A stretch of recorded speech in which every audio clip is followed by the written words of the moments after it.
we're going to start off by talking about what are the practical or convergent thinking habits that you can actually develop.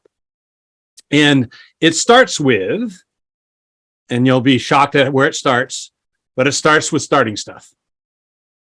That idea that you've got to do it. And there's a lot of times when we think, I'm not ready. And the practical people know that they've got to take that first step.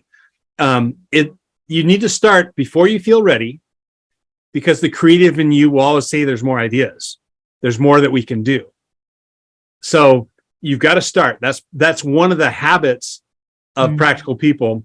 And you're looking for optimal, not perfect. And what happens oftentimes, if you need to work on your creative habits or your practical habits, you'll want it to be perfect before you go. You'll want it to be finished before you go. But you're going to want to weigh that out of what's optimal. So I do a lot of work with like videos, and I worked with some like award-winning producers when I was at the university, and the field would ask for a video and say that it's 3 months. And it's like the field saying, no, we need this like next week. And so we began to negotiate and say, we can get you 100% award-winning stuff in 3 months, or we can get you 85, 90% of perfect in 3 weeks. You make the call. And that's that optimal versus perfect. So what's next? Let's, where am I at? Okay. We also need to, what we call a beginner's mentality. Yeah. If you cultivate a beginner's mentality, it means that you don't need to be an expert. You allow yourself to be a beginner. The idea of, I would tell, like, I worked at camps and I play guitar, and a lot of the staff would come to me, hey, can you teach me how to play guitar?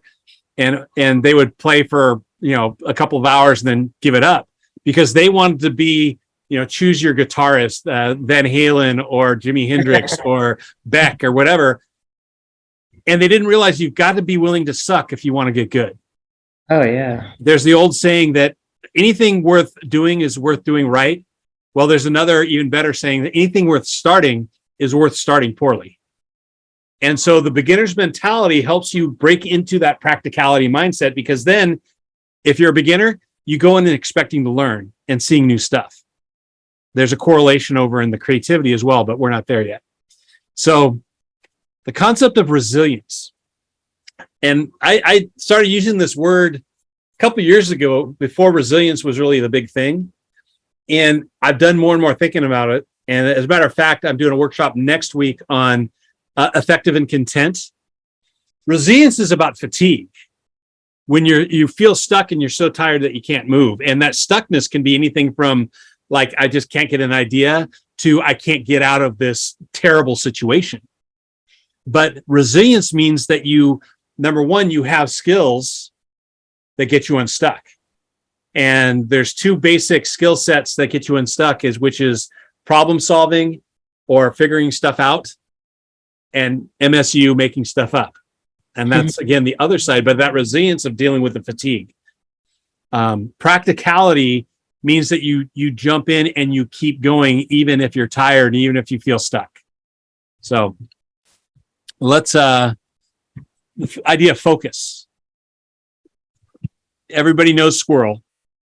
And that tends to be what divergent thinking is about, is looking at all the squirrels and chasing them down. But when you get to converge, you only want to focus on one or two things. You have to make choices. And the skill set of being able to practice and get focus is a huge thing. And it is something that is, again, there's an attribute. There's some people that can have laser focus, but it's something that you can practice. And I'll show you a couple of ways that you can get towards the focus and the other practical skills as well. Then we go to being skeptical. That's challenge. You need to go in, and when you look at it, you don't take everything at face value. And, being that idea of, what am I missing? What aren't they telling me? And what am I assuming? Now, I just had a conversation yesterday with a guy who's on probably the board of 3 or 4 different banks and is always shifting which banks he's on. And we're talking about entrepreneurial situations, and he goes, there's always surprises. And if you think it's going to be easy, you need to change that assumption, because there's always curveballs that are coming at you. And the practical person is looking for the curveballs, knowing that they're going to come. And when they don't, they're relieved. So those are the 5 habits of practical people. And I want to share a couple of ways that, like, these are 3 ways that you can practice being practical. And part of it is the convergent. How do you get it down? How do you think about these things? And one is what I call the eye test. And you guys have had eye tests before, right? The guy, he puts it over your eye and it says, which is clearer, A or B, A or B? Well, what you do is you write down your directions, the different choices that you have, and you ask yourself, all right, which one fits success better, A or B? A or B? B? Okay. Then you pick up C, which fits it better? B or A? B or, and then you just keep on going until you get down. It's a forced choice activity until you've narrowed it down to the best 1 or 2 things that fit, that allow you to focus and apply. You've asked those questions, you've challenged, you've asked, what am I missing here, in all that stuff. Another one. Anybody ever hear of the Platonic triangle? Platonic, not Play-Doh, the toy, Plato, the guy. And I'm going to try something out here just for kicks. I'm going to, I'll do a quick demonstration. So let me switch cameras. And I will share. No, I won't. So I'm going to spotlight this. Now you're seeing my desk. Everybody see my desk? You good? So what you do with a Platonic triangle is you draw a triangle and you put at the bottom your best 4 to 6 choices.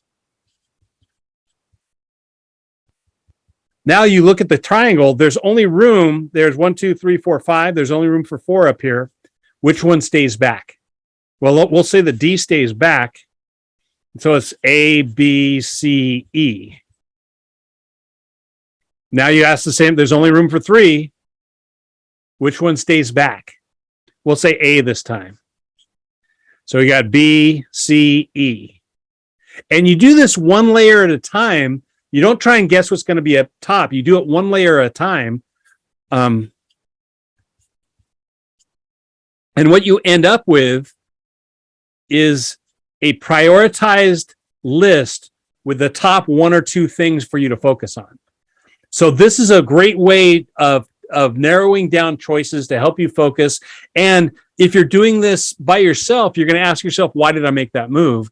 If you're doing it with a group, then you really get to hear what people think about all those choices. And the last one is called the gauge. Anybody ever remember the show Deadliest Catch?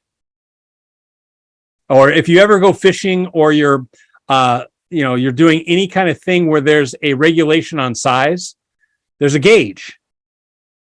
And so you hold up, what are you trying to do here? What are you trying to accomplish? Use that as your gauge in order to narrow down and focus.